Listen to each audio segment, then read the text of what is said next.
Well, there we go. We're live now. First signal I got from YouTube as I started was YouTube is not functioning properly this morning. Try again. And I tried 2-3 more times. Finally, I had to go all the way back out and come back in. So sorry about that. And, I'm going to say something here. You'd think that waking up a half an hour ahead of time would help me feel fully awake by the time I got to the show. Oh no, au contraire. I stayed up a little too late last night, which is, it's the way I've always been. I've always been a night owl. I always wake up early, and that's the way it is. But I thought, half an hour, that'll give me time to have my morning coffee and do my morning stuff, and I'll be fully awake. But look at my face. I'm not awake this morning. I don't think I had a fitful night last night, but here I am. I am here in partially sound of mind, certainly in body.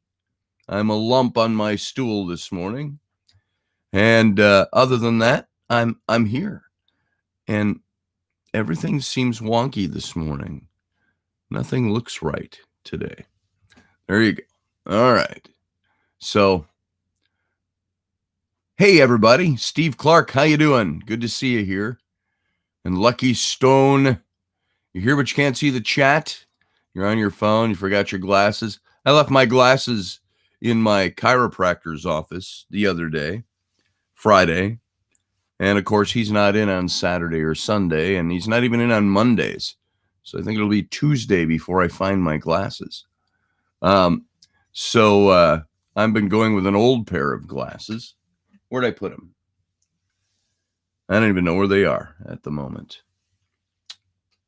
Yes, I do. Hold on. I'll show you my old glasses. I've been thinking of getting these redone. But the prescription is a little old. And I broke an arm off of these glasses like 2 years ago when I was out in Utah. But there. So I've had to be wearing these with only one arm. And so sometimes I'm watching TV and they're going like that. And I'm like, oh, why don't I just straighten them? So I could tape a stick on there, popsicle stick. That would look nice, huh? So I may get those refixed. Or just get a whole new pair of glasses. How about that? So I'm with you, Lucky. I have bifocals. You can't see it as well on these. I got those progressive lenses that have the round and it all blends in. So you can see how my brain's working this morning. And so let's move on. Good morning, everybody. Corin, good to see you, brother. And Matt Finn, how you doing? I am doing just fine. Twisted, good to see you this morning. Field Guy, I think I saw Field Guy. I saw his name mentioned anyway. There he is. Good to see you, brother. And Teresa, nice to have you. You're having brunch at the lake today. How nice would that be? Even here where it's been hot and humid and nasty, the dog is running up with her toy. She wants to play. Hot and humid and nasty. It's 67 degrees this morning. Humidity's up a little bit. It's sunny. It's going to shoot up to like 80 today again. It's been in the upper 80s all week. But it feels warm outside for 67 degrees. So it's nice this morning. At the lake, having brunch would be even better. So, Sterling, Macabre Menace, good to see you. My handsome face this morning. Yeah, look at that. I feel like I could stretch it this way to wake it up. And Mike Yehudi, good to see you, brother. And who else we got in here? Just camping out this morning. Josh Kemp, I saw you in there. And And let's see, Sean Bowden, good to see you this morning. And the fishing's no good, Teresa? You didn't catch anything? That's too bad. Should send Flynn over with his spear, his trident, and spearfish with you. Steph Cuervo Queen. I just want to talk like Antonio Banderas in Zorro. I am Zorro. Cuervo Queen. I always wanted him to do another Zorro movie, but I think he's getting too old to play Zorro. Well, he's got to be in his 60s now, or his late 50s. He could play the old Zorro, passing it on to who would make a good new Zorro. And you think of a good, I know in the old movies and TV series in the 40s and the 50s, Tyrone Power played him, who's not Mexican or Latino, however you want to say it. They had Guy Williamson play him in the series, the Disney series, who is also not Latino or Hispanic, or I get those mixed up. Which is which? Mexican. What Mexican actors? Can you think of any Latino actors that could play Zorro? Eros Zorro. Yes, your hero, Zorro. Mi hero. I think those were great movies. I remember watching that when I was a kid, the old black and white series. Not in their first run. I'm not quite that old, but when I was in the later 60s, 1960s, and we watched Zorro on our black and white TV set. Yeah, we had a black and white TV set when I was a kid. And we didn't get a color TV set till I was 13, maybe. 13 before we saw color television. So let's see. What's everybody else got to say? Food, yeah. I actually ordered out last night. My whole family is gone for the weekend. Rainey took Rowan Claire to Cub Scout camp. And that was, they left on Friday afternoon. They'll be back sometime late this afternoon. And the other two, Flynn and Ellery, went up to Grandma's lake cabin with her this weekend. And I don't know, whenever Rainey goes out of town, her mom offers to take the other kids. If she takes a kid to camp or something, always offers to take the other kids. Like, hey, I can handle my kids. The other day, Rainey had to go out, and she does massage work. And she had to go out and do her massage work she does it at one of the hotels in one of the small towns on the border of Minneapolis, Minnesota, across the river. And if she gets 2 or 3 massages, she'll be gone all day. Well, 1 in the afternoon till about 5, 6, 7 at night, depending on how late it goes. And then she had one thrown on her at the end of the day. One of the owners of the building came in, and she gave him a massage at the end. And so I was home alone, and we had the 3 kids, which is fine. I'm a dad. I know how to handle my kids. And but then we had a friend's kids. Her 2 kids were over for the day. And we were watching for the day. So we had 5 kids. And then all the neighbor kids that my kids play with, their friends, came over. We had 3 more. So during the afternoon, I had 8 kids here. Felt like Scotty's daycare. So there was one point where I said, hey, stop the screaming in the house. Everybody outside. I felt like, a parent. Hey, everybody outside. Stop the noise in here. Hold on. Just got a message from Rainey. Oh, it's a thumbs up for what I said. And I ain't telling you what I said. Only because I can see it, I thought of this. If you want one of these babies, Intrepid, you got to go over to my Boldly going, it says on the top. The Intrepid rocket. And that Intrepid rocket, I still use that because that's what I used 10 years ago when I launched Intrepid magazine. It was that rocket. I've modified it a bit now. It didn't have lights in the windows and up here and stuff like that. So I've updated it a bit, but you can get that mug over on my Etsy site. It's etsy.com/shop/son-of-a-patriot. And I don't have any of the things up because it's Sunday morning. It's a different lens that it uses for going live. So Matt Finn's drinking out of his mug. Hey, brother, skull, schlancheva. So, I'm wanting the coffee to be like a Botox for me this morning. My coffee talks. It just starts to permeate, and your color comes back. All your puffiness goes away. The creases unfold.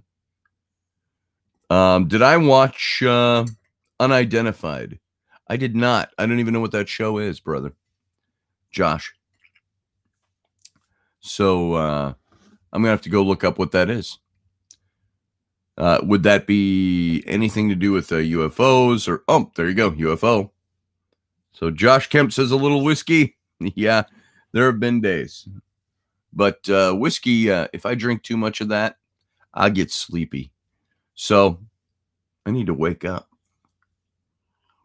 And it's some powerful coffee I have going this morning too. So some jet fuel, rocket fuel. So I was talking about Rainey being gone. Everybody's gone for the weekend. So it's been nice. It's been quiet. It's been tranquil.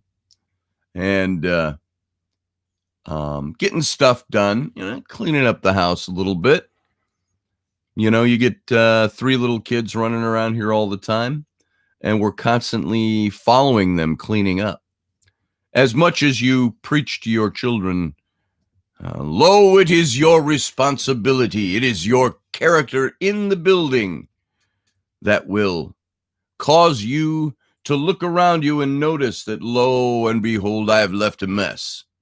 I have made a mess, and I must clean up my mess.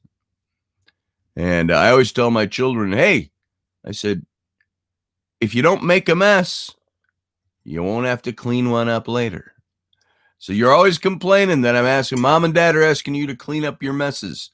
Well, how about don't make a mess in the first place? Boom.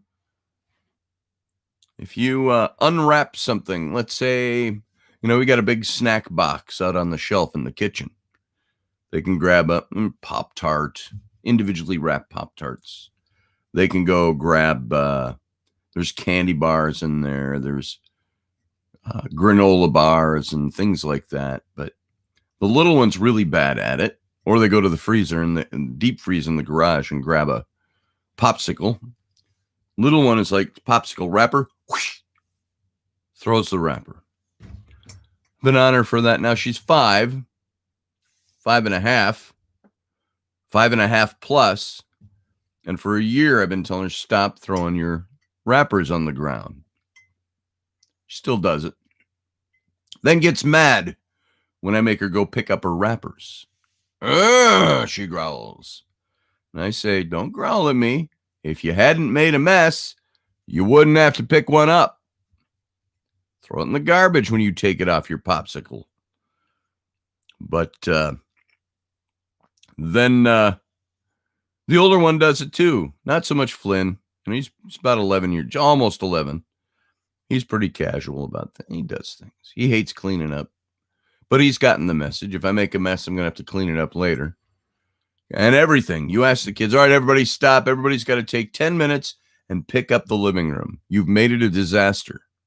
Because we don't have a family room in this house. The family room is the living room. It's the main room. And they go into rebellion. And Flynn will say things like, I didn't make any of this mess. Why do I have to pick up that plate with food on it and scrape it off in the trash and put it in the sink? I didn't make the mess. I said, and I've gotten to the place where I'm like, I don't care. I said, Mom and Dad didn't make the mess either, so we're not cleaning it up. I said, what are, and then the old standard comes out. I'm not your maid. I'm not your butler. Your butler. And I say, you go pick your own stuff up. And I said, pick up other people's stuff too. And the one thing getting across to them, if you're walking through the house and you see a wrapper on the floor, and I've watched them do this, they'll walk over the wrapper, go do their thing, come back, walk over the wrapper. And I'll say, hey, would you turn around and pick up that wrapper? Throw it in the garbage? Now, I could have gone over and picked it up. Not that big a deal. But I wanted to see if they would pick it up. Certainly, no. And then they'll throw a fit. It's not my wrapper. I'm like, I don't care. It's your house. Take pride in your surroundings. Bend over, pick up the wrapper, and throw it out. So there you go. So I've been picking up the house, trying to get things organized this weekend. I picked up the front patio, which was my place for tranquility. I get up in the mornings, I watch the sunrise, I have my coffee out there, but I can't be tranquil when everything is messed around with. All kinds of toys and stuff, outside toys, all stacked up, leaning against the wall by the front door. Outside on the patio, the front deck, I guess. All kinds of rock collecting stuff, rakes, shovels, laying askew everywhere. Bottles of like water, half drunk, cans, all kinds of shit, basically all over the place. Now, I'm not a neat freak, but I am a neat Nick. I like things to be in order. And to go out in the morning and say, I'm going to have my coffee and watch the sunrise and read my email, and you stand in the midst of all that chaos, it doesn't work. So I took about 2 hours yesterday. It took me clean off the patio, get everything put away in the garage where it goes. Rainey, she loves gardening, but I'm using this shovel and I'm done with it in this spot in the garden. Oh, I'll just drop it here. So that's where you find it the next time. So not that that's a character flaw. It's just, that's the way she is. So I went around the yard and I picked up all the tools laying around. And I didn't water the garden last night. So hopefully it won't be too crispy by tonight. Can't water the garden when it's hot and sunny outside. You'll fry your plants.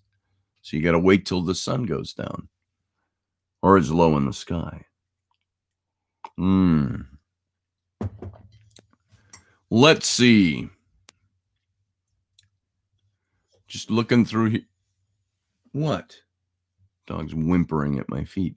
Everybody whimpers at my feet for food. It's like the kids. Our house is full of food. They get school lunches, and you could sign up because of the pandemic to continue the school lunches all through when they let out of school early in March this year, all the way through the summer. You can get school lunches. So we signed up for that. And Rainey drives. It's a couple of times a week. They go over and pick up school lunches, all in big grocery bags, things frozen, juices and veggies and yogurts and sandwiches or, chicken patties and buns. And they come in, the little plastic containers. And so we pick all that stuff up and pizza, school lunch, think school lunch. And so there's always that stuff. We got a freezer full of school lunch tortillas, burritos, not tortillas, burritos, and individually wrapped. You can throw that in the breakfast tortillas, throw that in the microwave if you're hungry. It's not that we don't cook. It's not that we don't make breakfast. We make pancakes a lot for the kids, or waffles in the morning, eggs and waffles. Rainey's always doing either bacon or sausage in the mornings. And so we make all that stuff up for the kids. But if you're hungry throughout the day, don't whine at me. Go get something. We'll make, we basically make breakfast and dinner around here. Lunch, you're on your own. There's a ton of lunch stuff in the fridge. Go make some lunch. Dad, make me a peanut butter sandwich. I will hear. And I'm like, what? I don't take orders. I take requests. Father, please, if you find it in your heart to feed us, will you make us a peanut butter sandwich? Why, certainly, my child. I will do all I can to make sure you are nutritiously fed with peanut butter and bread. And so I tell him now, you know how to make a peanut butter sandwich? So Dad's in the middle of something. Why don't you go make your own peanut butter sandwich? It's like the death rattle is going to come out because they've got to walk over to the kitchen and make their own sandwich. So that goes on. But then the animals. This morning, now I got no kids around here. So I'm usually up pretty early, as you know.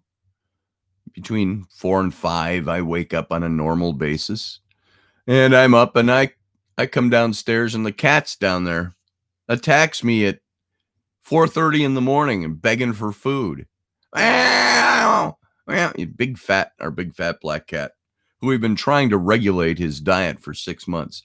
He must find food in other places or eats the dog's food or something. But he's always hungry.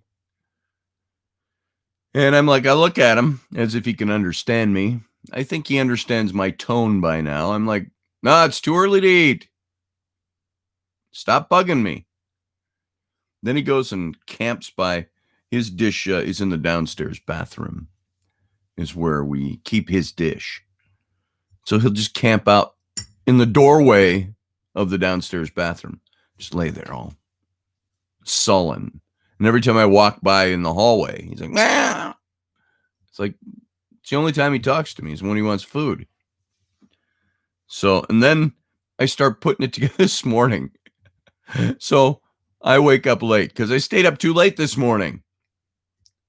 And I come downstairs, it's 8:35. And he's right away. I'm not even down off of the stairway. And he's like, meow, meow, in the middle of the living room looking at me. I'm like, shut up. It's like anybody yells at me like that in the morning. I'm like, shut up. Just wait. Wake up.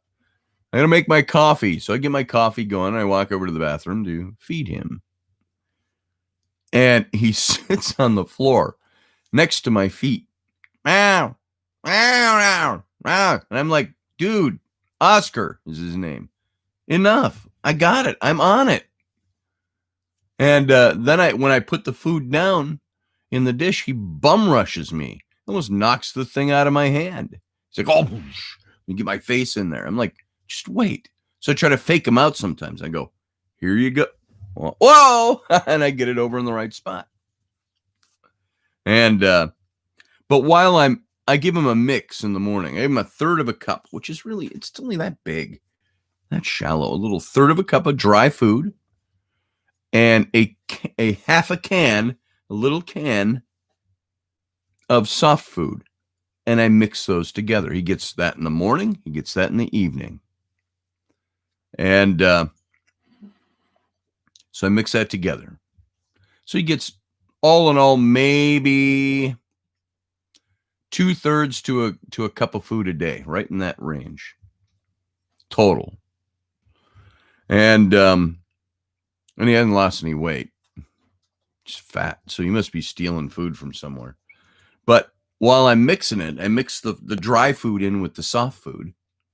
And I'm mixing it. And I'm not awake yet this morning. I'm just like, and waiting for my coffee to brew. And he's down there. Meow, meow. Then he takes his head on the cabinet or the below the sink, whatever they call it, the cabinet below the sink, sitting there. Ow! He's banging his head on the cabinet. I'm like, dude, you are crazy. You're going to go nuts. So I finally feed him. He bum rushes me, almost knocks it out of my hand. And then the dog comes tottering into the room, starts whimpering at me, like, feed me too. I'm like, and we've never traditionally fed her first thing in the morning. And so she started doing that. I've only noticed that 2 days now she does that. She started whimpering at me in the morning for food. I let her outside first in the morning because she's tiny. She sleeps on the bed. It surprisingly takes up half of the bed of a California king-size bed. A dog that weighs 18 pounds or so. And you can hear her snuffing around down there. But when I give the cat his food, the dog is always hanging out at the door like, I want that food. I'm like, get out of here. It's not your food. She runs off. And then I'll feed her food. And the cat comes out after eating his own food, sitting in the middle of the kitchen watching the dog where her food is. Go, meow. I want your food. It's like, look, foos, eat your own food. There you go. 18. Yeah. Corin, if it's a pug. She's a pug mini English bulldog. And so, well, she's got all the characteristics of a pug, physical attributes. She's taller because she's English bulldog. And she's bullheaded and nutty. She's right here at my feet, under my stool. What are you doing, Lucy? That's Lucy Fur is her name. Lucy Fur, F-U-R. That's her legal name. So, yeah, she's all right. Where are you, Lucy? Come here. Come here. You want to show off? Show off the kids. You want to show off yourself? Hang on. Let me get her.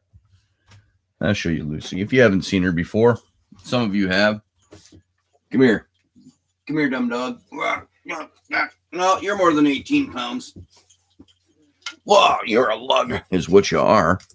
There she is. There's Lucy. Lucy Fur. You know, you can never see her features because of the dark fur. You can never see your features. What about that? Her eyes blend into her face. So that's Lucy Fur.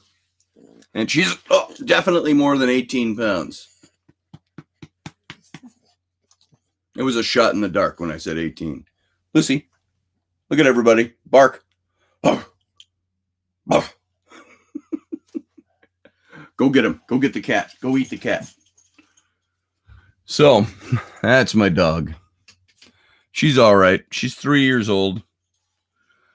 I got her for Rainy's birthday 3 years ago. She's a little tiny puppy. She used to be cute.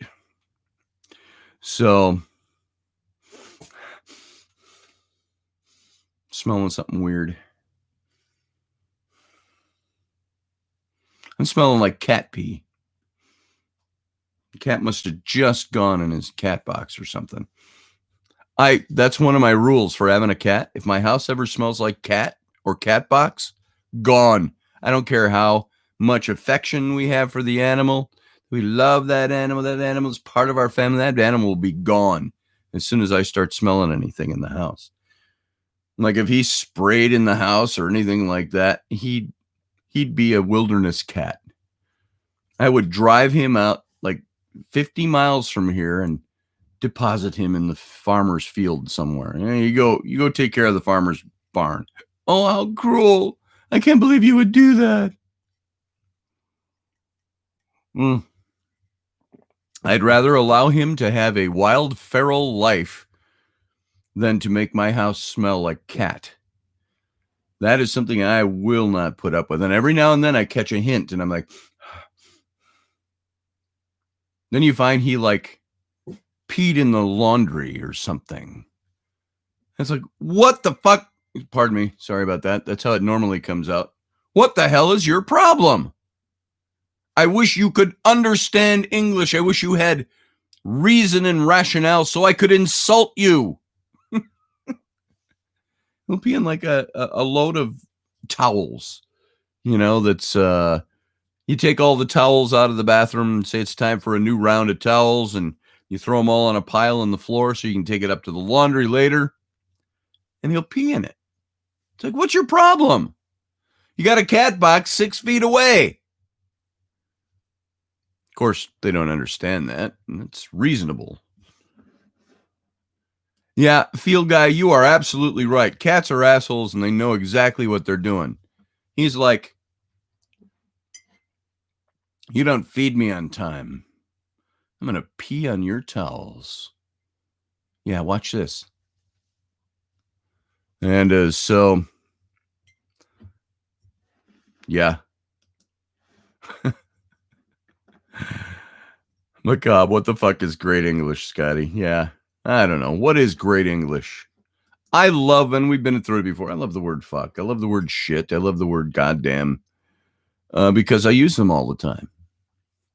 And it's until I hear my little kids, start to use it. And the 5-year-old, where the fuck is my Barbie doll? It's like, what? Oh, yeah, Corin, they're very spiteful animals. They are. Now, the dog, she's just kind of like happy-go-lucky. She didn't do nothing. She loves to play. She loves to eat. She loves to sleep. She's 3 years old, and she sleeps like an 80-year-old man. And which is about what the cat is, I suppose. The cat's old. I don't know how old he is. We got him at the Humane Society, like 6, I want to say, 6 or 7 years ago. And they thought he was 8 to 10 years old then. But he was a cool cat. He wasn't as fat as he is now. He got really fat in our old house. He used to just live in the downstairs. I want to say the basement, but it was a finished basement. My office was down there. We had a big family room down there. We used to have our master bedroom down there. That was cool. We had the big, huge King Henry VIII type of master bed is what I had. And so we put that in one niche down there, and it became the family room and the master bedroom. And, it was pretty neat. But he would dwell in the downstairs. Didn't want to come upstairs because we had a dog upstairs. Hated the dog. Hated everybody else.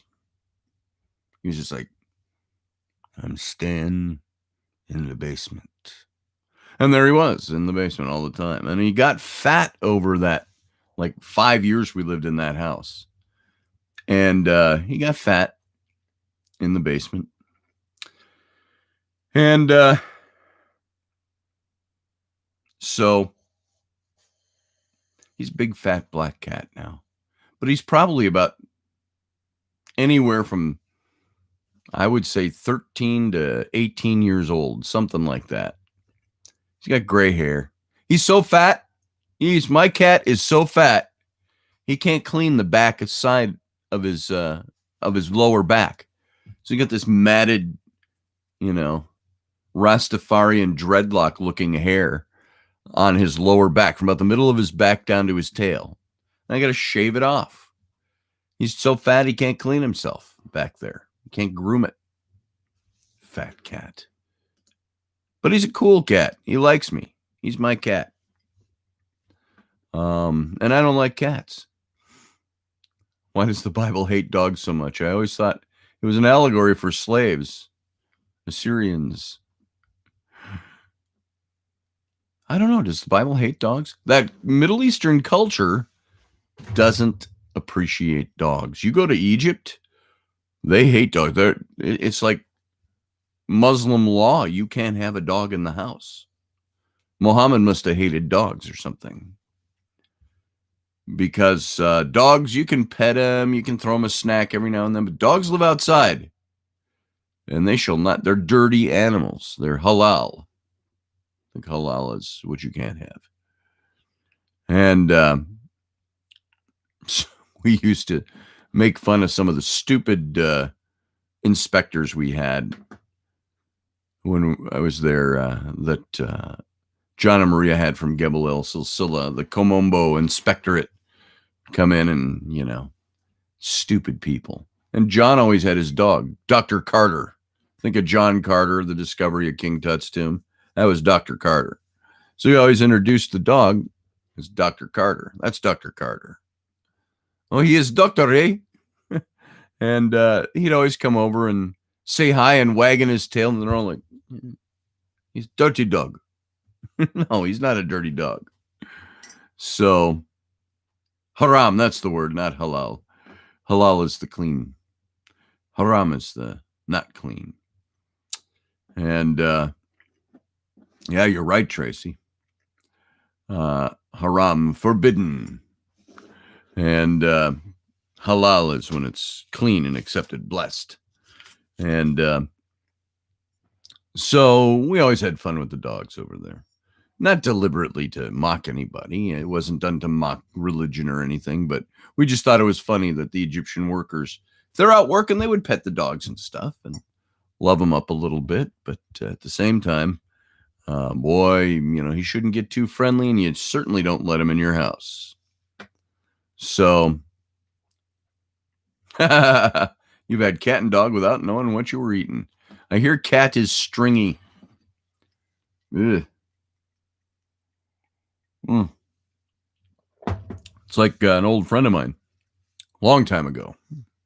Might have been my grandpa said in the 1950s or something. He walked into a fast food Chinese restaurant and he was doing some work there, construction work or something, and went in the kitchen, and there's all these Chinese guys are all cutting up vegetables and stuff, sitting by a big vat cutting up vegetables, and a cockroach crawled up one of the uprights next to him, and he's chopping vegetables. He goes, whap, kills the cockroach and goes right back to cutting the vegetables. And he goes, I never ate there after that. You wonder how many bits of cockroach gut you got fried into your food. Whole new meaning to fried rice and mugu gai pan. So, is Audrey here? How you doing, Audrey? Good to see you.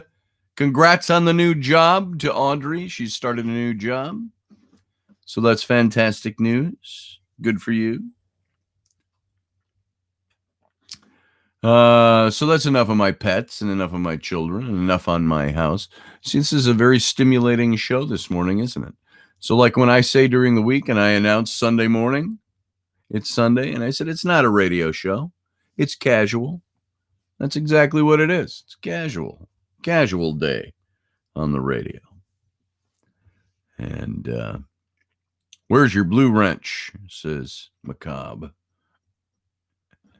There's probably some fantastic comments you people have been making along the way. And I haven't been ignoring you. I've just been babbling. Yeah, Steph, that would be kind of cool. You know what I do want to get? I've been watching, and I've watched it forever, so I've probably seen all the shows. If you haven't watched it, look up Time Team on. You can find him on YouTube. It's Tony Robinson's Time Team. And Tony Robinson, if you're old enough to remember this and we're into this kind of stuff, I always remembered Tony Robinson from his days when he played Baldric in the Blackadder with Rowan Atkinson.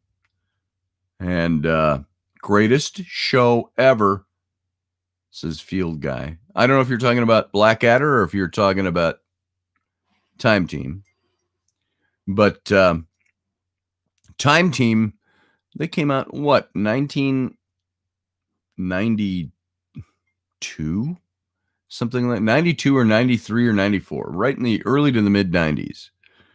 They started this show. It's Great Britain, and it's an archaeological show. And you think, oh, how boring. Well, it's Tony Robinson was the lead in this show, and they would take a team of archaeologists and scientists, and they'd go find places in Great Britain. The amount of archaeology in Great Britain is unbelievable. And so every episode, and they do it in 3 days. They'd go to some site And in 3 days, they'd have to uncover whatever mystery might be laying there archaeologically. And they do things like, and I look for it now when I drive past fields and things like that, even here in Wisconsin. We don't have the kind of history in Wisconsin that they have over in Great Britain, of course, but from the air, they'll see patches of what looks like dead grass, yellowed grass in a field of green grass. And if you look at it from the air, you'll see there are shapes, square shapes, rectangular shapes. It's not crop circles. It's just discoloration. And the reason for this is that if there are any old buildings or foundations of old buildings that are under the ground, grass grows differently atop the foundations. And so it will discolor the grass. And so that's where they get their first hint. Or a farmer will start turning up Roman coins in his field when he's plowing, or shards of Roman pottery, or even Bronze Age pottery. You're talking Bronze Age, you're talking back, 2000 to 1500 BCE. And so that show they uncovered archaeological mysteries every show. And that show ran for about 25 years, I think.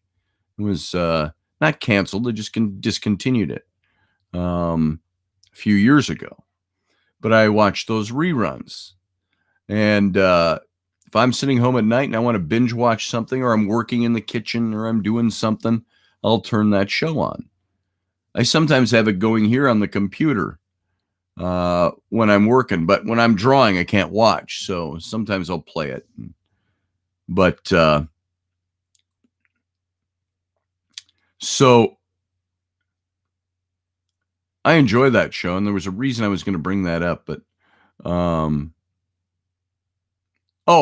Steph said she gets the hankering to go out to the woods and look for relics. That's what they would do. And then they'd bring in, of course, geophys, the radar, ground penetrating radar, and they'd see what's there. And of course, that's advanced over the years since they started that show. And they were out, by the end of the show, they were showing the 3D images that are under the ground instead of just blotches where the ground was disturbed underneath. And so that's I'd like to get a metal detector, a good one, and go out in the woods somewhere, or old fields somewhere, and see what you turn up. So I've got a friend who, just in one of the state parks over here along the river, Mississippi River, found an old revolver with his metal detector in the underbrush of the woods, and the thing dated back to like 1920s. You wonder, who discarded or lost that gun in the 1920s in the woods? Is there somebody dead that was thrown in the river and they discarded the gun in the bushes because it was so remote back then? Now it's off the highway. So Twisted has been practicing his 3-card readings. How's it going, Twisted? Is it working? Working for you?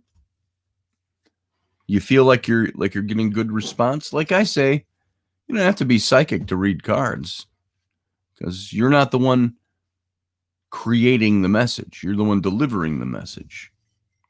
So how do you feel that's working for you?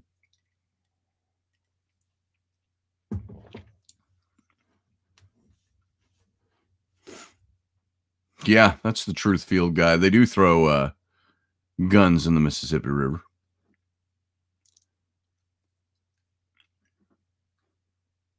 In 1890. Steve, what kind of area your farm? Was it always rural? Was there Indian settlements there? Things like that? But it would be interesting to find, a house built in 1890. You start doing a little metal detecting around the yards. Find some good stuff. I had a house that was built in when we had the ranch.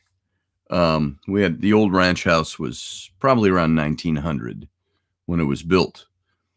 And I'd be out about 60 feet from the house across the driveway, the barnyard.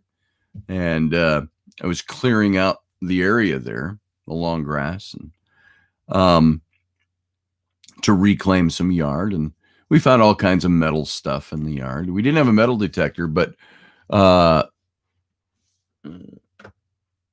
great stroke of luck. As I'm cleaning things out, I see a coin and I pick it up, and I don't remember what the date was, but it was an old Indian head nickel with the buffalo on the back.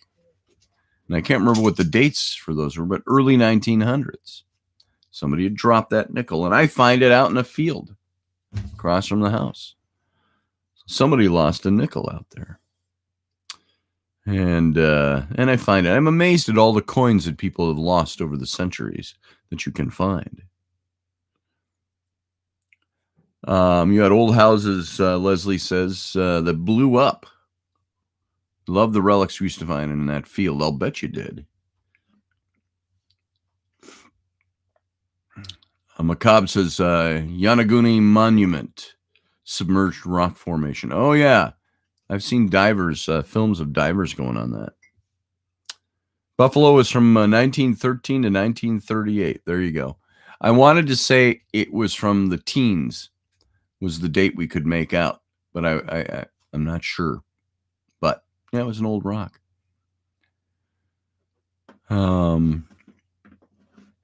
Always been lived in. Yeah, trash clear back. Yeah, that's what's neat. You find old trash heaps from the 1800s. Some pretty cool stuff in those. So,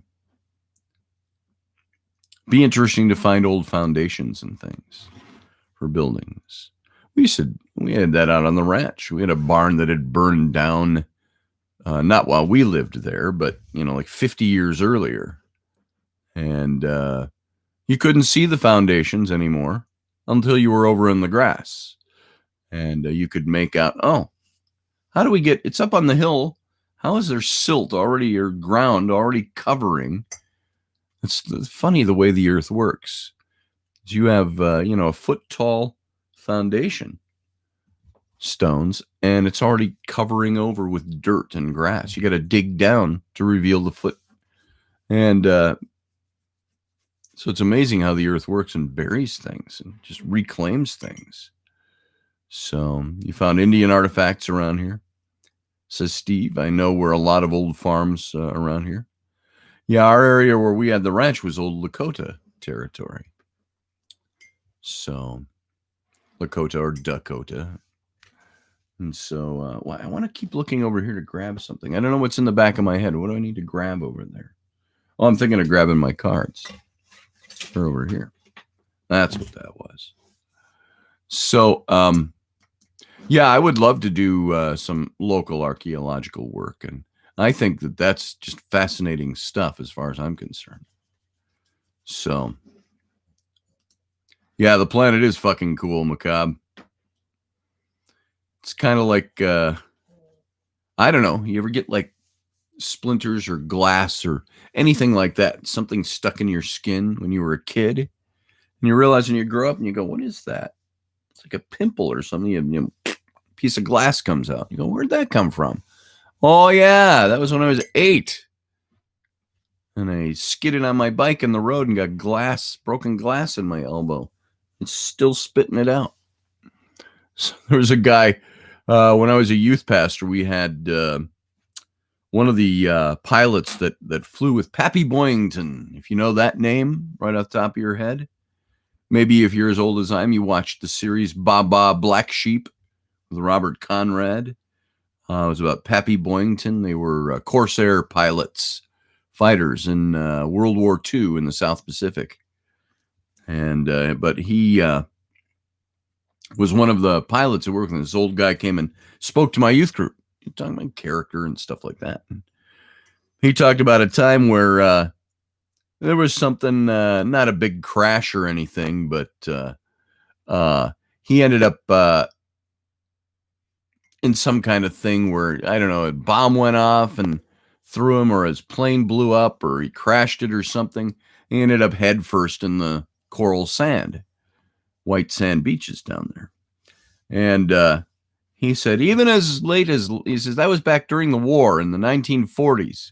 He says, and now this was in the early 90s when he was speaking to my youth group. So it was 50 years later. He goes, it's 50 years later. He says, even now and then, He says, I get a little, I go, oh, what is that? Bink. And he says, a little piece of coral sand will pop out of his forehead from 50 years earlier, having landed in the sand. So yeah, the body's an amazing thing. And I suppose the earth on a different level does some of the same stuff. It reclaims things and it spits them out too. Let's see. I've never really found anything of great value when digging around. And if I did, if I found something that I thought was of great value, I'd probably call in the local archaeological society or like the University of Wisconsin or the University of Minnesota and say, come over and take a look at this.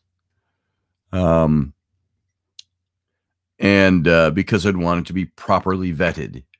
Or, you can take it out, but you want to put it back. You don't want to take it. You want to leave it in situ, as they call it. And because it loses its provenance if you take it out and you pull it out of your cabinet and you go, hey, I want to show you this thing I found.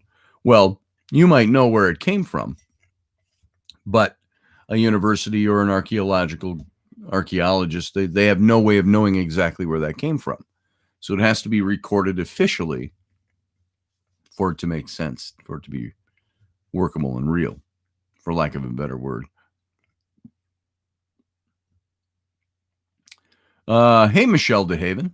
Good to see you here this morning. I see you kind of telling, now I want to see what Twisted had to say.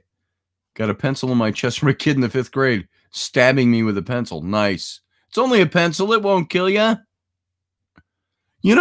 Speaking of stabbing, I had a weird, long series of dreams last night. And I thought, this is kind of weird. And it was,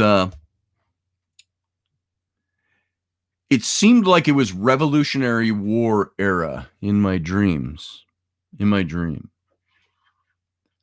And there was somebody without a coat on, not a red coat or a blue coat, but in white. He had the white shirt and the white waistcoat underneath it and white breeches.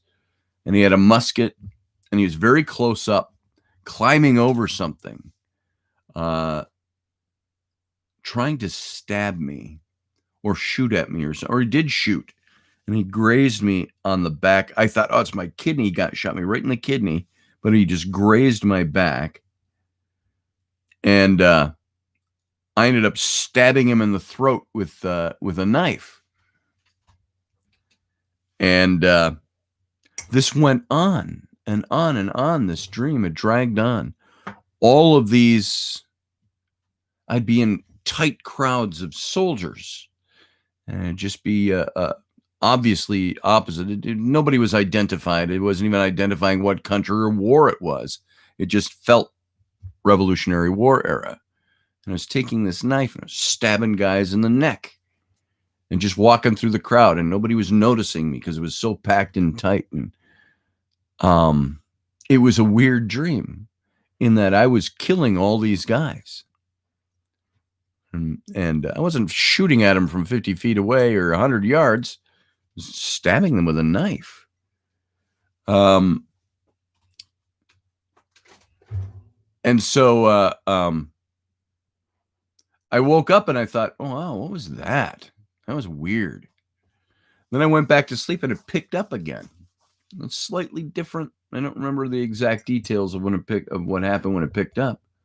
When I woke up, it was still dark outside, so it had to be before 4 a.m. that I woke up. And it continued on again.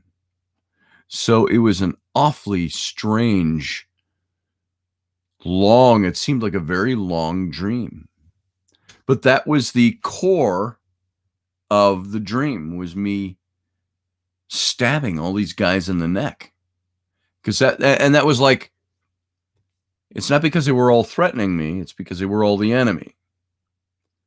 And it was like, it was my job to take out soldiers. And I'm just like, and you move on. And it was tight quarters, so nobody could really see you were doing it. You walk with your knife, and you're done. So there you go. So, Michelle, I don't think I've seen you in here before. If I have, I've forgotten. It's good to have you, Michelle DeHaven. So, welcome. You came in on my stabbing story, I think. That was my dream last night. So, welcome to my show. We're going to talk about how I stabbed all kinds of soldiers in the throat. So, anyway, it's now 10 o'clock, just about, a few seconds away. Let's do a few readings this morning. What I'm going to do, no, I don't need to back that up. I'll remove my keyboard out of the way. And we're going to do just one card readings today, mostly because of the state of my brain. Again, you can look at my face. I'm still not awake this morning. I had a heck of I stayed up too late last night. And I'm a night owl. I generally was always an up until 1 and 2 in the morning, sometimes 3 in the morning. I'd go to bed and I'd be up at 6 or 7 doing my thing all the time. And of late, I'm waking up at like 4 or 5 in the morning, and I'm in bed at like 9 after the show. During the week at 10 o'clock at night, my time, I'm usually done. I'm like, okay, I'm done. Going to bed. So, hey, Teresa. Yeah. Oh, I just see Scotty. You're laughing. I'm not quite sure what I said. You know, Steph, I've wondered about that whole Civil War persona in a past life. I've talked about this before. When I was in college and a little bit after college, I would have recurring dreams of having been a soldier, but in different eras of time. And I remember one that was Roman. I remember one that was Civil War, one that looked Mexican-American War, pirate ships. Some of that was movies I watched, I know. Revolutionary War, all these different eras. Was it the Alamo in one of my dreams, or what looked like the Alamo? I was even shot in one of those dreams, like executed. There were a bunch of us in a circle, had been captured, and it looked like the Mexican soldiers of Santa Anna. And we were all standing in kind of a semicircle. We were prisoners inside a building, and they shot us all. They shot me right in the chest. And I remember waking up and looking down and going, I just got shot, I think. Why, thank you, Macabre. You should see me when I'm awake. So, let's see. Scotty gets Robin Hood. Yeah, the older Robin Hood nowadays. But yeah, that was it. You know, even in the pirate dream I had, you know, I'm sure that came from old Errol Flynn movies I used to watch. And one moment I was on a ship and I was sword fighting, and the next, I remember this dream, I was climbing in through my bedroom window.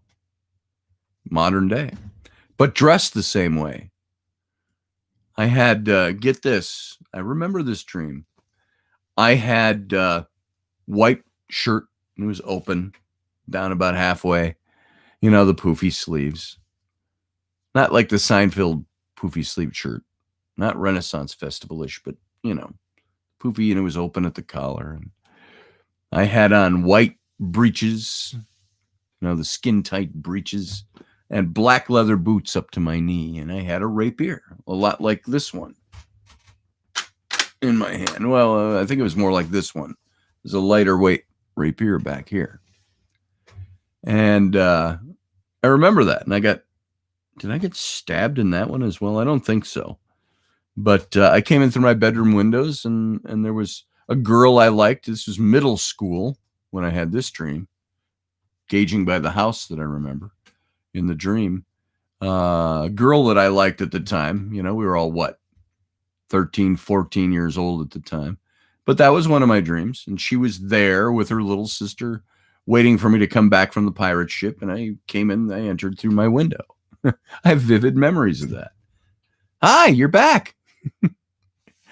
So, colonial times, states had their own copper coins. Yeah, that's true. Steve. So I had this whole series of dreams about different eras of being a soldier or being one of the more vivid dreams I had, and this was in college.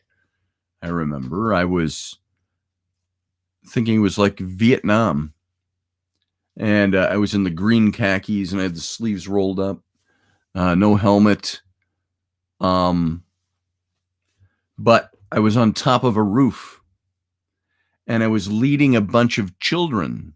They were Vietnamese children in a line behind me, 5 or 6 of them. And we're ducking down. It's sunlight outside.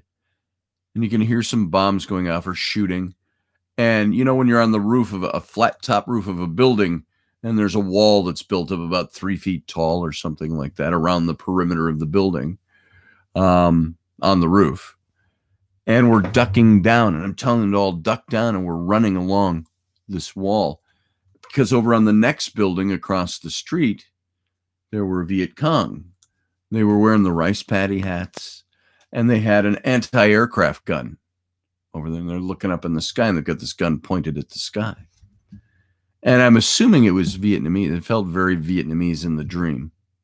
But we're running along, and I'm trying to get these kids out of harm's way. And that's all I remember of that dream. And people said, "Oh, maybe you were reincarnated." And I'm like, "But I was born before the Vietnam War started. I was born in 1960. So I don't know what that was, but it was an interesting dream. And I had series of dreams like that.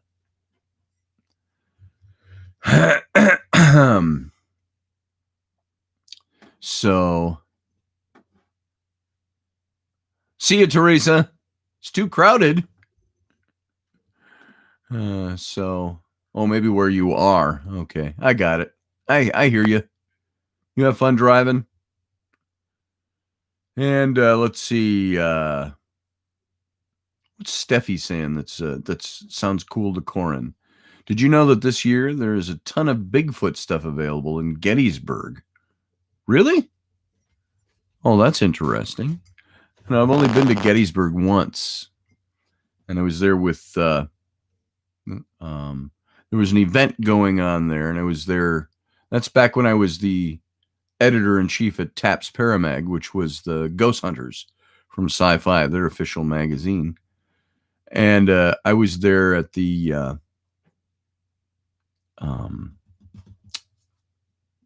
what the heck was the name of the house? It's a bed and breakfast and a museum. Starts with an F. The house. It usually rolls off the top of my head. I want to say Farthing, but that's not right. Farnsworth House. There you go. And I was there with Amy Bruni and Britt Griffiths and a couple of other people. And the Farnsworth. Last night? Just last night you did, Steph? That's an interesting place. Did you get down into the catacomb area in the basement? I'm curious if you saw that. What they call the catacomb. And at the time when I was there, which was 2009 or 2010, they told us they had to go get the owner. And it was late at night. It was about 9, 10 o'clock at night. We had, if you remember the Constantinos, the late Deb and her husband, Mark Constantino, both dead now at his hand. But they were doing their EVP thing down in the basement. They had about 8 or 9 people sitting in a circle doing EVP. They were all set up to do demonstrations. And we went back into the... there was inside a door, there was like a broom closet, and then a big steel door that they kept locked. And they had to call the owner to come down and open that up so we could get back into the catacomb, where they said they had found Confederate bodies and bodies of babies and things like that. It's all registered with the city and the county. And we got some interesting stuff there. Oh, you couldn't get into it. Yeah. It's just the stonework and you're under the house. Small area, tight. And we got some stuff in there. And we came out, and I've told this story before. This is a crazy, ghosty story. It was like something off of TV. But we were there, and we came out from underneath there, and Adam Bly was with us, and he felt a dark presence in there, and the children and so on. And so we asked Debbie Constantino, would you do a couple of EVP questions for us? And she still had her group there. So I'm kind of whispering to her, would you ask a couple of questions for us? And we wanted to know if Mr. Sweeney was there. He was the original owner of the Farnsworth house. And it was said that Sweeney, and I've told this story before, some of you may remember this. It was said his wife, after he died, said that he would rape his own daughters. And when they had the babies, he would kill them and bury them in the walls in what is now the catacomb at the Farnsworth house. That's the story we were given that night. And so we went in there, and so we asked Debbie if she would ask if Mr. Farnsworth was around. And now go back to where Adam, and it was Adam Bly and Aaron Sagers and I were down in the catacomb there. And Adam said, there's a dark presence here that's really preventing these kids from moving on. And he says to the dark presence in there, he says, you have to go away. You have to move aside and let these kids, so you need to shut up and go away. And when we came out and we asked Debbie if she would ask for Mr. Sweeney, the old owner of the house. So she's in front of this little audience of 9 people, and they have all their equipment set up. And she asks a couple of questions, is Mr. Sweeney here? And so on. And of course, you don't hear anything live. And then they go to play back the recording. And you hear Debbie asking the question, is Mr. Sweeney here? And you hear a man's voice, deep and gravelly. And he goes, I'm Sweeney. Just like that. And the people that were sitting in their little group, they were like, oh my God. And then you hear the same voice say, Adam Bly, calls out Adam Bly by name. Adam Bly, don't you fucking tell me what to do. I mean, it was almost that distinct. Don't fucking tell me what to do. And I'm standing with Adam and Aaron. We're in the back of the room, just kind of leaning on a pillar there, just listening to the playback. And I'm Sweeney, fuck off, pretty much. And Adam Bly looks at me and goes, oh, he doesn't sound too happy. And so then you start hearing voices of children on this recording. And I remind you, it's only about 30 seconds to a minute long. And there's children in there crying, and they're saying, help us, save us from the Father. And it was crazy. And then you would hear the growling male voice again, rah, rah, and the kids crying, and then it ended. And Adam stayed there all night. He is not an exorcist, but he teaches exorcism. He's in the Catholic Church, very steeped in Catholic theology. He's the guy I've mentioned. He gets brought to the Vatican to teach about exorcism to bishops and priests and so on. And he believes that he can't perform an exorcism because he's not a priest, but he can pray for people and so on. And so he stayed there all night and he prayed for these kids and so on. And within his theological framework. So that was about as spooky an EVP set of EVPs as I had ever heard, was what was going on in that meeting at that moment. Oops, something just popped up and I'm trying to shut it down. There we go. And Steve has a headless ghost in his house. Oh, that's nice. Can he talk to you? Probably not. So, yeah, that's what we got, Steph, at the Farnsworth house in Gettysburg. That was one of my big experiences there. And you know what? Since it's a Sunday morning, we're more casual, I'm going to go warm up my coffee. So let's take a couple minutes break. I'm just going to leave the mic up and I got to walk out and pour myself some warm coffee. I'll be right back. Talk amongst yourselves.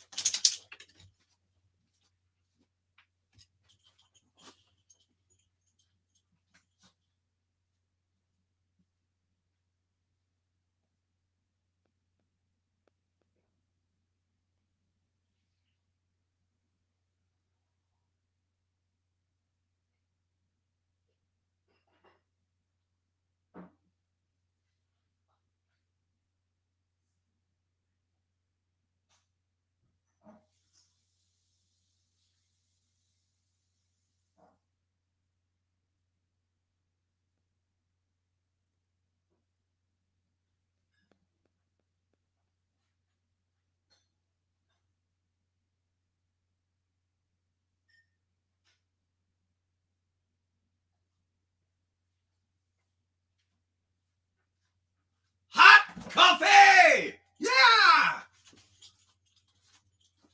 There's a song like that, isn't there? Hot coffee. It's nothing worse than doing this show or any show that I have, and I got a cup of coffee, and I go to take a sip to wet my whistle, and it's cold. Now, iced coffee is okay. You can put it on ice. It's a great summer cooler. But when you're not expecting it, do you think ghosts wear clothes? Most of the time. Well, at least when you see them. All right. Let's do a couple of readings here. I'm only going to do one card readings today. Because I'm that way. And my brain has never quite woken up. I've been that way the last several weeks. I come to Sunday morning to do readings. I'm not sharp in the morning anymore, and I don't know why. I think I've just been, I don't know, a little under the weather in general. That's not even how I meant to say that. See, that's how my brain's working. Not under the weather right now. Just been dull the last several weeks. I come to Sunday morning, and sometimes I got nothing. I got nothing to do readings. I don't feel it. And I start doing readings and it drains me really easily. So my energy in the last couple of months especially has been way down. And I think that, that'll come around as I deal with my own energy issues. So 98 in the mountains yesterday. Oh, that's nice. 76 at your house on the beach. Yeah, that's nice, Audrey. Yeah, Corin, you know how it is. Toxin, maybe.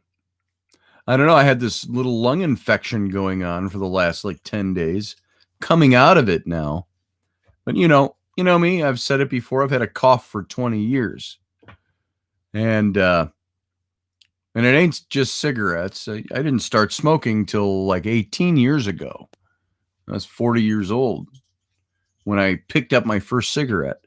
Probably 42, 43 before I actually started smoking on any kind of regular basis. So it's not a smoking related thing. It's probably exacerbated whatever's there. Yeah, Rona. Yeah, that's right. No, it's not Rona. I think you'd know if it was Rona, and I would know that. The beginning of the week, I wondered on Monday. I had lost my voice completely. I had a lung infection. I could feel it. But I get these every year. I've had them every year. This is what I think, and Rainey thinks this too, is that we've all had it already. I was pretty sick, if you remember. You probably don't remember, but back in December, January, right in there, I was pretty sick. I wasn't hospitalized or anything, but I'd have the coughing jags where I would totally lose breath, and I'd say, I can understand how people pass out coughing. So I couldn't cough up anything, and it was a big annoyance. And I was sick, and I was down for a couple of days. Now that's the way I felt Monday and Tuesday. Remember when I didn't do shows last week on Monday and Tuesday? It's because I didn't feel good, but I wasn't bedridden. I was still doing my daily stuff. I just couldn't. If I don't get my show done early in the day, as you know, I pre-record the nightly show. If I don't get it done before noon, it's almost impossible to squeeze it in. I have so much going on. So I had Monday and Tuesday. I slept late because I wasn't feeling good, and just didn't get the shows done. So I had to skip it on Monday and Tuesday. Just didn't feel up to it. And then I started getting better on Wednesday, Thursday, Friday. Now it's Sunday. Feeling pretty good. Still have a little naggy cough hanging on, but that's different than my normal cough. So there's my medical problems. But no, it's not Rona. It's always been around, yeah, in one form or another. Yeah, pretty much, field guy. Well, it didn't take me out yet, knock on Formica. So, well, no, this is wood. Or is it Formica with faux wood grain? So, drawing table. All right. Who wants to have a reading? Yeah, that's right. They say right now when they're doing all this testing and they're coming up with so many new cases of coronavirus, that it's any number of 9 or more different strains of corona. They're saying you can test positive for coronavirus right now if you had a cold 3 years ago. You can still have coronavirus in your system. So that's where people are saying, wait a minute, the numbers are being skewed. There's a reason behind this. So we keep seeing so much conflicting information about it. Because it's being used. It wasn't created to control the people of the United States, but it was certainly being used by certain political elements in our country. Keep people inside, keep people from doing things, keep the economy down. It's like I said, you're going to magically see this whole thing disappear after the elections. If Joe Biden wins the election, it's going to disappear completely. Or they might keep it going to control people. If Trump wins again, you're going to not see it being used as a tool anymore. So there you go. That's my thought on it. It's been politicized. It's a virus. So, and all the new testing that's being showing all these hundreds of thousands of new cases, they aren't new cases. They're people who have carried it in their system sometimes for years. So, and they're just calling it and putting it all. So there you go.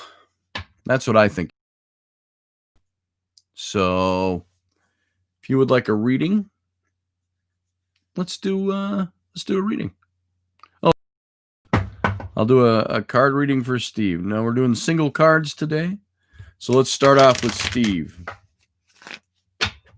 All right, Steve, we're going to shuffle up 3 times. Then we'll draw your card.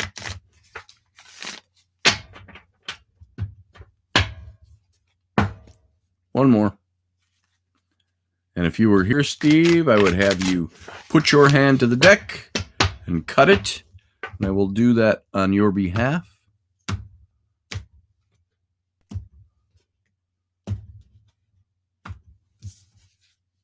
All right, here we go, Steve. Here is your card for today. You have the Four of Coins today. Now, if you can see that, I wish that I had screen displays of these cards, and it would give you something more to look at. But the Four of Coins, that's your card for today. And coins is the suit of your material well-being. Doesn't necessarily have to mean money.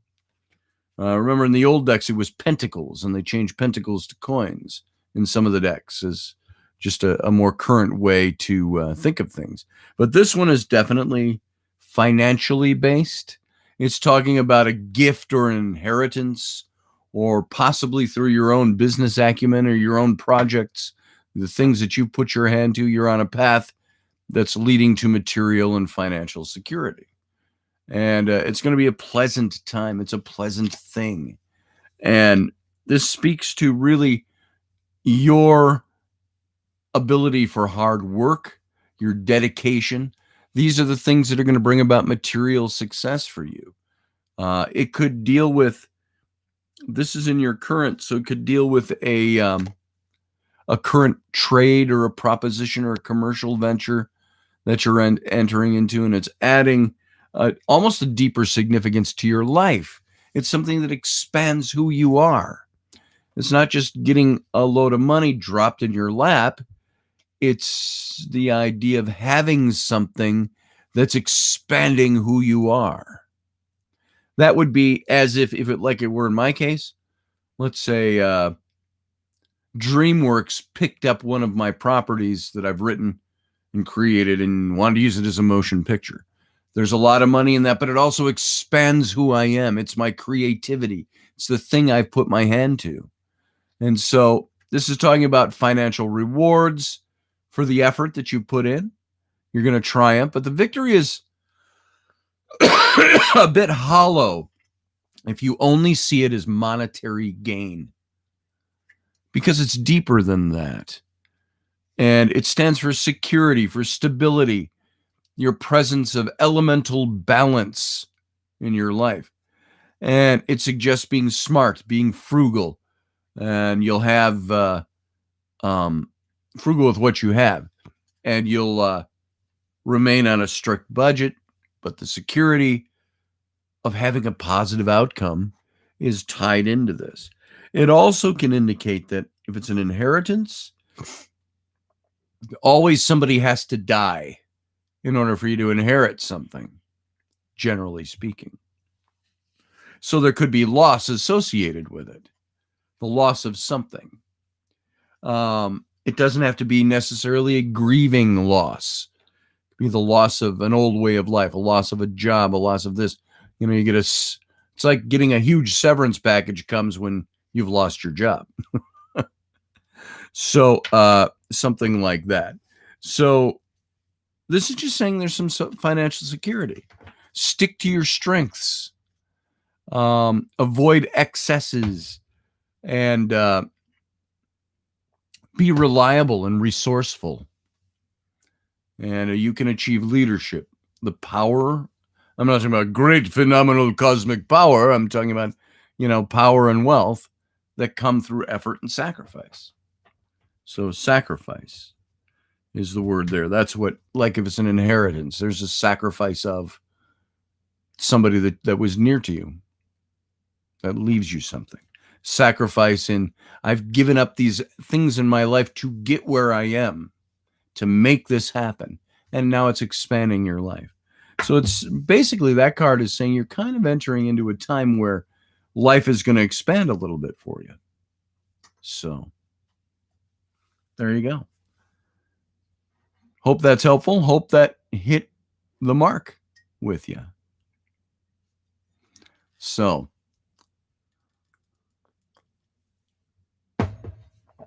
let's see. What will happen if the House is taken back by the Republicans? I'm looking at what Josh Kemp said to Leslie here. So I'm going to back up. They'll continue to persecute him. Oh, yeah. Trump. Yeah. And the only way that'll really stop is if the House is taken by Republicans. because they won't have the numbers to do anything.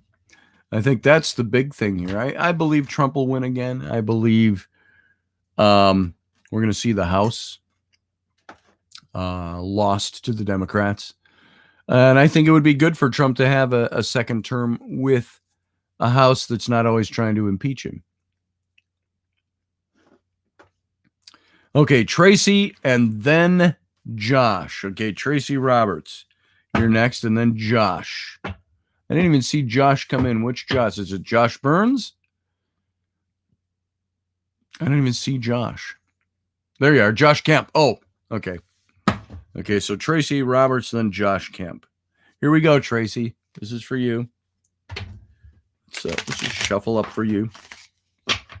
I like to shuffle between each person. I think it just rearranges the cards with you specifically in mind. And one more for Tracy.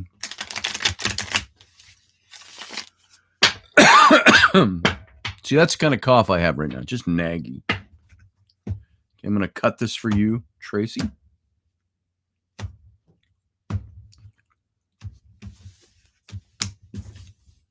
And here is your card. You have the Judgment card. Judgment. And many times I've referred to this as, if you look at the picture, the Resurrection card. On some of the older decks, it shows the risen Christ coming out of the tomb, which is behind the woman here, the background. And here it's showing flowers growing out of the tomb. It's the Resurrection card. And this is a card that says something in life is resurrecting for you. And now this is the Judgment card, too. It comes out of the major arcana. So these are like messages from God, so to speak. And it's a card of transition, but it's not like the Death card or the Tower card, which are kind of cataclysmic changes that are coming along. And it's not a sudden change. It's not coming out of luck or intuition. It's change that springs from reason. It signifies plans, often long in the making plans that are coming to fruition. It's like that person who's been working at something for 20 years and they suddenly become an overnight success. But they've been working at it for 20 years. That kind of thing. It's the fruition of something coming to happen after all the planning and hard work you put into it. And there's a choice that you need to make.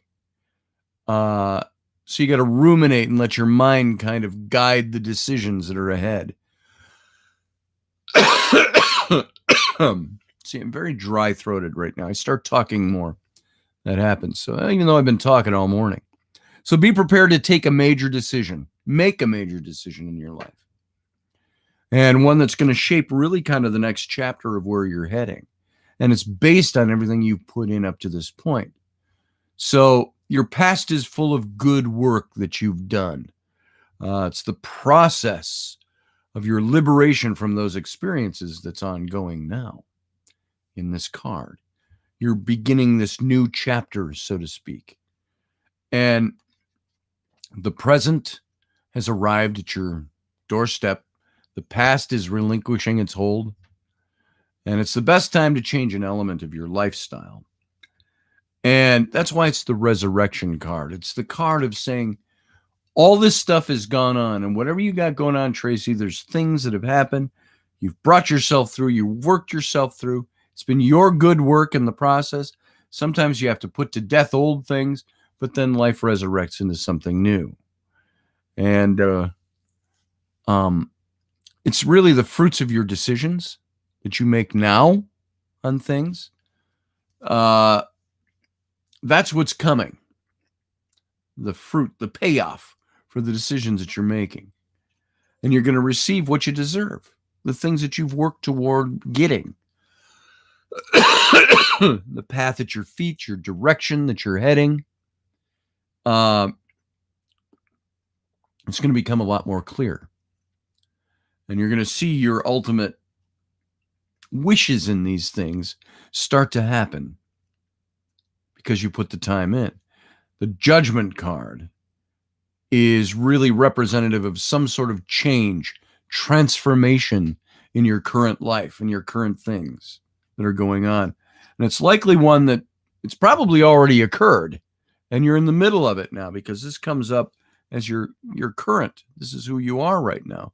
You're resurrecting. You're the Judgment card. You've been, in other words, the reason they used to show the risen Christ on some of these was he's been through the judgment.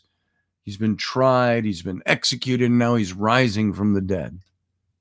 It's resurrection. And so it could be, I don't know, maybe something in the spiritual realm or a professional calling of yours. The making of these decisions is going to lead to success in them. And so it's a very positive card. It's one of moving forward. It's one of fulfillment. It's one of resurrection is more than fulfillment. It's everything that's happened is now dead. It's no longer and now the new is coming, the resurrected. So this is actually a very positive card. And so Judgment, you've gone through the fire and now you're resurrecting from that. So whatever that might be, it could be work related, relationship related, life in general. So that's where you are. So I hope that's helpful, Tracy. Or at least that you recognize that that's what's going on in your life right now. All right, Josh. Why don't you step up to the plate, Josh, and let's get one going for you. Boy, my throat is suddenly just very dry and wants to.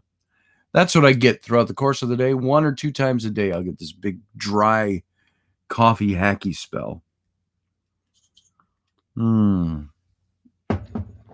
Lucy, what are you doing? She's down there whimpering. You've never seen an owl in your life, says Field Guy. Oh, very good, Tracy. Thank you. I hope that that's helpful.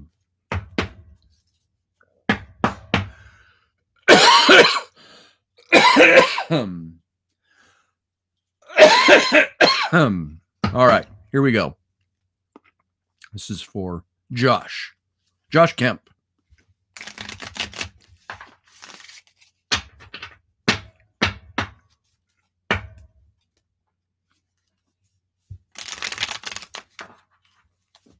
And by the way, just so you all know,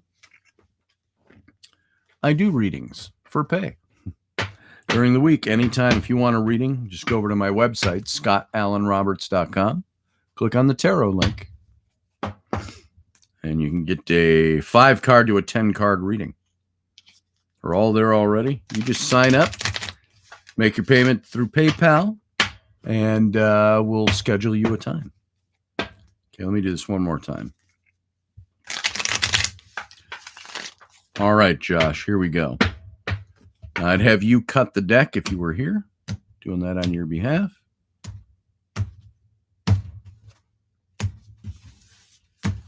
Boom. Okay, Josh, your card. The Knight of Swords. This is who you are, the Knight of Swords. Handsome young man, dressed in his dark armor. And he's carrying a sword. Now, swords is the suit of conflict. It cuts both ways. It's a two-edged sword. It's either conflict you're getting or conflict you are giving or creating. At the same time, it's also, the swords are a symbol of power, authority, might, control. And you might have that. So now the Knight of Swords, it's either you or someone close to your circle of influence that is this Knight of Swords. And it's kind of a beware thing going on. It's symbolic of forceful personality. Now, if it's somebody that's not you, you're going to recognize who this person is right away. You won't even have to think about it. You have forceful personality. They combine zealous dedication to success with this kind of razor-sharp wit and intellect. And so whether it's somebody that you know or it's your inner nature, there's some attributes that give rise to a formidable enemy, which is either from the outside or from the inside. The Knight suggests you're headed for turbulent times. I hate to be the harbinger of that message, but it can be most successfully faced with decisive action on your part. And you have to be this Knight of Swords, the one with the keen intellect, the sharp wit. You carry the sword of authority. You're the one who's got to be this guy. Your desire for change in the past of this card has been really strengthening inside of you. You want to transition into something else. You need to plan your future objectives, but you have to keep them to yourself. Keep them close into the vest. And you're kind of gaining a bit of a reputation as being a young upstart. I don't know how old you are. Young is relative. The new Turk, the young upstart, somebody who's got his own ideas, the problem solver. But be prepared to deal with whatever new incarnation you bring in by the force of your will and your actions. I was once told when I worked for a company, and I didn't know what the meaning of this was at the time, but this was damn close to 30 years ago. I was told, you know, Scotty, by the CEO, you're a lightning rod. I said, what do you mean by that? I said, I think I know, but, and she said, you draw by the fire of your personality here and the push and your drive here. You will take on things that aren't really yours to take on to help other people, to push things toward a successful end. And so now I'm not bragging by saying that. I'm just saying this is what you are as well. You are that kind of person who is probably the lightning rod. You're going to come with the new ideas and the charge and the thrust, and you're going to make things happen by the force of your personality. And if it's not you and your attributes, which I seem to be focusing on without thinking about it, it could be somebody on the outside that's doing this on your behalf. But I tend to think it's you. Your life's compass, you're going to find, might be suddenly realigned. And it's by a drastic change in your perspective on things. Look to your friends and your loved ones for encouragement. It might be, I don't know, it'd be like, you know, you've been a Trump hater and now you're a Trump supporter. That's a drastic change in life. I don't know where you stand. I'm using that as a silly example. But you're going to change. Your paradigm is going to change. Your life's compass is going to shift. And so the Knight of Swords can be domineering and destructive, but he represents taking control of a project or a situation, but almost in a ruthless manner. And so the card portends unexpected loss. It's conflict you don't really want to have, and a need to establish your own ideas and your own beliefs into something. And so the negative tone of the card makes it a negative reading card. You want to watch out for that person who is going to drive negativity into your situation, or while you're being the lightning rod, the one who is kind of rushing in where angels fear to tread type of person, that you aren't destructive to your own needs and your own successes because you're driving too hard. So that's kind of the idea with this card. It's great change, great movement, new things you're going into. And there's either somebody who is pushing that in you, and you got to watch how hard they're pushing you and temper it, or it is you. It's like me. I've got a tendency to go into situations and, okay, it's like saying, if I were to take a job with a company right now, I probably couldn't, because I believe I could run the company better than the people running it. That's maybe one of the byproducts of having been on my own, you know, and doing my own business for 20 years. I don't want to be under the power of anybody else. So I would exert or exert. That's not the word I'm looking for. I would put forward my own power. And my reasoning would probably be, I don't need this job. You need me. So I can go do my own thing. I'm working for you. I don't know, for whatever reason. That would be my attitude. So this is a thing that says keep in check those things about your own personality that might be like that. So you're a forward person. You're a strong person.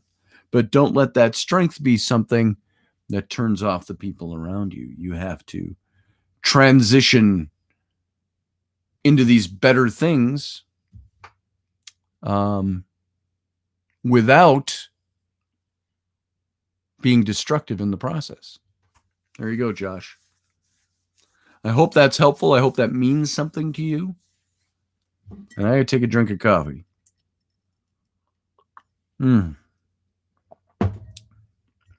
You've taken control of the outside problem. There you go. Thanks for that reinforcement. You're welcome. So you've got that power. Use it. Wield it wisely. With great power comes great responsibility. Spider-Man. So there you go. All right. Okay, what time we got? It's 10:44. We can do a couple of more readings. Anybody else would like one? Oh, Michelle is DeHaven is next. All right, Michelle. I think this is the first time I've ever read you. Here we go. Shuffle up for you. If I can shuffle right. There we go. All right. I've always been in the habit my whole life of bang the deck on the desk when I shuffle. See, I do that. It's kind of like knocking the energy out of it. Or the bad energy. Trying to get the new energy in. It's just in the back of my head. That's what it's telling me. I don't know that that's the truth. So, okay. Here we go. Michelle, if you were here, I'd have you put your hand to the deck and cut it for me. And we'll go this way. Must be something interesting here because it had me cut it differently. I cut it differently this time. I look at nuance and things, and I did it a little differently than I normally do. So let's see what you get here. All right. You have got the King of Wands. There he is. King of Wands. Now, Wands is that emotional makeup of your life. I'm not talking about the passions, the romances, and the things of that nature. But it's more the emotions of what makes up your life. That's what Wands is all about. And Wands, if you'll notice, in this particular deck, shows red in everyone, a red curtain, red dress, red something, red. It's supposed to represent that zeal of youth, that exuberance, that excitement, the fire of youthful passion, youthful emotion. And so the kings in the deck, as well as queens, always represent specific people in your sphere of influence. It could be you, even though you are a female, you can have the attributes of a king. There are males that can have the attributes of a queen. So it's either a king, somebody who is not you, but in your sphere of influence that you're going to recognize. It's like a dad, a boss, an uncle, a brother, a friend, or whatever. Powerful male figure in your life. Or it's you expressing the attributes of this king. And it's an upcoming, this can stand for an upcoming financial windfall. It can represent association with a masculine figure, a leader, an arbitrator. And you might find yourself aided in solving a dispute or solving a problem in your life by this person. You have to be open to the advice of this person who has more experience than you might have in these things. The new idea, and sometimes it's hard for us to swallow. There's somebody that knows more than we do. So the new ideas that you incorporated in your past are going to open up opportunities in your present. Now, listen, this doesn't always have to mean there's this sing-songiness of fortune telling that people put to the cards sometimes. Oh, all the efforts you put in are leading to your future success. It's going to start manifesting itself. It might be as plain as that. Might be something very different from that. All the things you've done to strive for, say, peace in your home.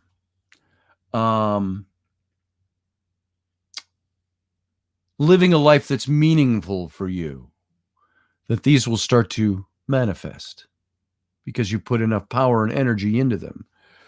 You visualize, you implement, you manifest. So it could be something very strong, financial, career-wise. It could be something more benign about, I'm seeking for more enlightenment. If that's what it is for you, maybe that's what begins to manifest. And that's where you have the success you're looking for. The ideas that have given you momentum,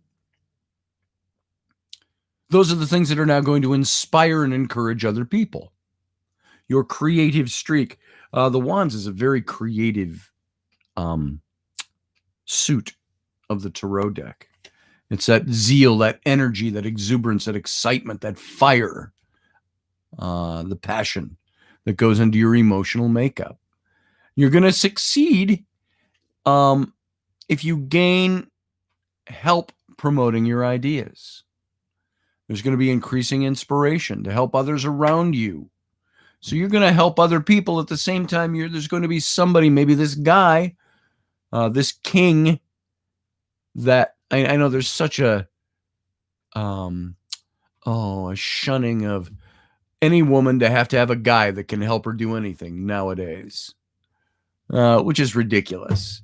Times have changed, but innate attributes in people have not really. There are still great men who can help great women. There are great women who can help great men. In this case, this is either you helping yourself because you've got the attributes of the king, or there is a male figure in your life that's going to help you. And you succeed by this person who gives you the inspiration to go on. And then you, in turn, give inspiration to others. So the future that you're bringing that's going to bring you success, it's in your professional life. It's good investments, prudent spending, and that outweigh all the risks that you've taken and that you're going to take. And it's the strong conviction that you've shown that's going to grant you the opportunities. Risk is our business, as Captain Kirk said. And so it's the King of Wands is a voracious, determined, self-confident authority figure. Now, you look at yourself and say, am I that person? That could be you. It could be somebody who has those attributes outside of you that is working in your sphere of influence. And you're going to know who this person is right away if it's somebody else. This person represents some sort of expansion, the establishment of something in your professional life, financial gain that brings with it success. He's a positive presence, artistic, creative in his thinking. Might not mean he can draw pictures. Might means he draws pictures with numbers, something like that, with business acumen. And most likely will bring very positive outcomes to the things that you're pursuing. So I can't tell right now if this is you or if this is somebody else. If we were doing a full reading, I could probably pull more information out of this, but my brain is wanting to go more to it's somebody on the outside that's helping. Not that you don't possess abilities, but that's where this seems to be pulling my mind, is in that direction. Watch for the person who is there to help you. It's the king. He's a king. He's got the ability to help and to do things, but it's leading you to have the same attributes. So, hope that was helpful for you, Michelle. There you go. What did Trump have to say to you last night, Barry? Barney, I was going to say. I don't know why. Barry?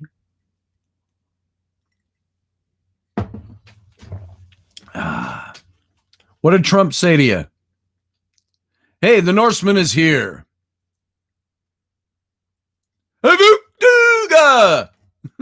Whatever that means. I heard a Norseman yell that in a movie once. So you've been striking out in the love game, but definitely have all those attributes. Thanks, Scotty. Beautiful. I'll be on the lookout. There you go. There you go. And like I say, this could also be you. You could have the attributes of that king, the creative, new, strong ideas to make things work for you. And you know, and that's what's cool about it. So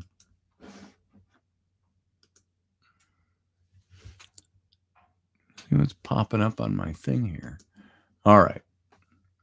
So, got anybody else? I can do maybe one, maybe two more, and then we'll be done for the morning.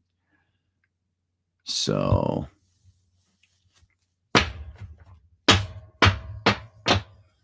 let's do one more because it's already 10:54.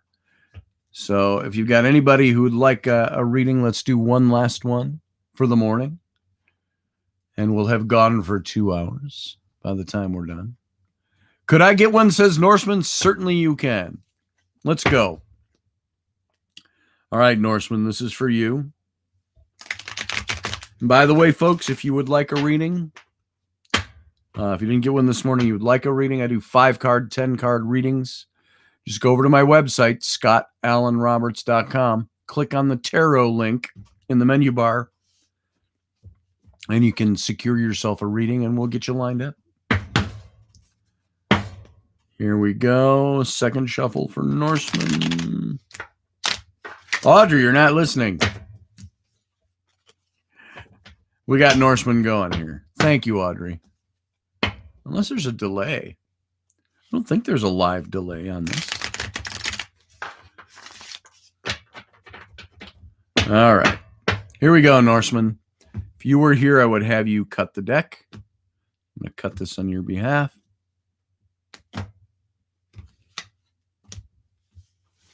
There we go.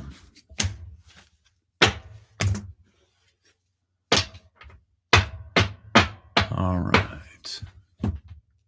Oh, you got bad internet up in the mountains. I hear you. All right. Norseman, the 7 of Wands. I want you to take a good look at this picture. The Wands, we just had the King of Wands. Wands is that creative suit, that suit of your emotions, the things that make you go in life.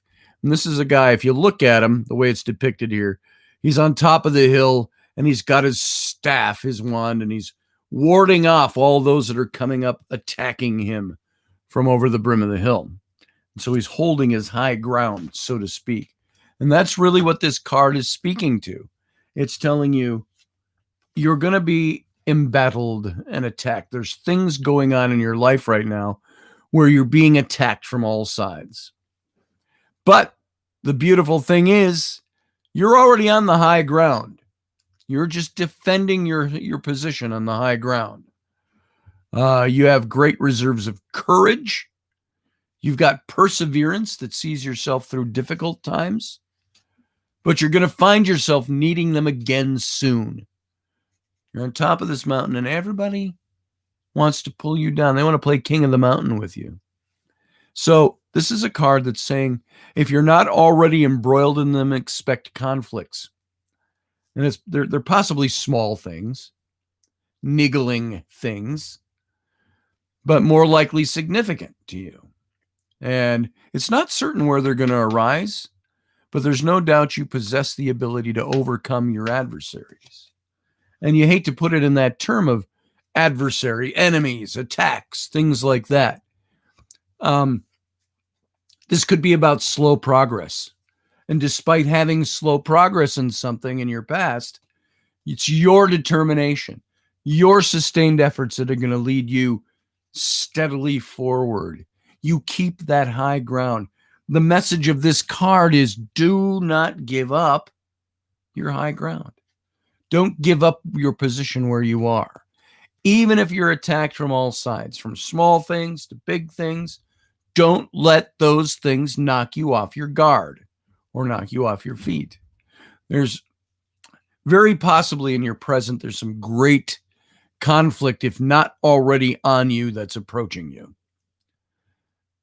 But you don't have to be afraid of it. It's your courage, your ability to overcome hurdles that will help you experience a major change in your life as a result of the conflict that's coming on you. And continue to believe in yourself and what you bring to the table. This is not the sing-songy, rah-rah, power of positive thinking thing. This is, you are who you are. And you can continue to believe in what you've already brought to the table. And you can bring that to the table again, because conflict it always happens to us. Very few people that don't have it. You just happen to be right now in the middle of something. And there might be odds even stacked up against you in this. But you already have proven that you have the power to beat odds that are stacked against you. And so you've still got this. And the courage to fight on and accept challenges is going to lead you to sustaining your high ground and moving on into the things you're trying to accomplish. The Seven of Wands is really long-term success due to the strength that it takes to overcome the obstacles along the way and being able to take on calculated risks. So it's using your courage to stand up for yourself. And what's best is that this card is all about you, the self. It's a very positive card. If you were asking a yes/no question, it's a yes. In a positive way. Not, am I going to be devoured by monsters up in my bedroom tonight? Yes. No, it's not that kind of yes. It's a positive yes. And so I always said with this card over the years, this is you've got the high ground and you've got the determination of will, the power to sustain the high ground. And conflict comes in many different forms. I take great strides to try to make the tarot practical, on a practical level. It's not just, like I've said before, the sing-songy, oh, you're going to do fantastic and success and blah, blah, blah, blah, blah, blah. It's not that. It's sometimes maintaining the high ground just means that you are maintaining what you know is right for you, and it's your determination, your will, the things that you bring to the table and continue to bring to the table that can brush aside the conflicts. Because people are always going to try to shoot us down. Whenever somebody out there, it's a rule of life, a rule of the universe. Whenever you start getting ahead or succeeding, there's always going to be somebody that wants to bring you down. And it could be just that. It's the way humans are made. Which I don't know why, but it's the way it is. So there you go. I hope that's helpful. Hope it's meaningful. Hope it means something to you. And so carry on the high ground. And you're not going to have to worry about where you're going. So there. All right, Norseman, that's for you. And if you are anything like your moniker, Norseman says you are, you know what it's like to maintain your own in battle and pursue forward. All right, folks, that's all I'm doing for readings today. It's now 11:02. I came in precisely 2 hours ago. Oh, and Norseman says puts things into perspective easier. I hope so. I hope it's not too vague, but that's where you are right now. High ground, keep it. Don't let the attacks throw you off course, is the idea. So, Twisted says, my cards are mixed up down. I've been pulling a lot of reverses. You know what I do, Twisted? I don't read reverses. I gained the belief a long time ago that every card has its inherent positive and negative. And sometimes in a single card, you won't know what's modifying the card. When you do a bigger spread, you're going to have other things modify a card, and you're going to know if that card's negative or positive in the light that it's giving. But generally, I see a card as the card is what it is. It's like, take, for instance, the High Priestess card.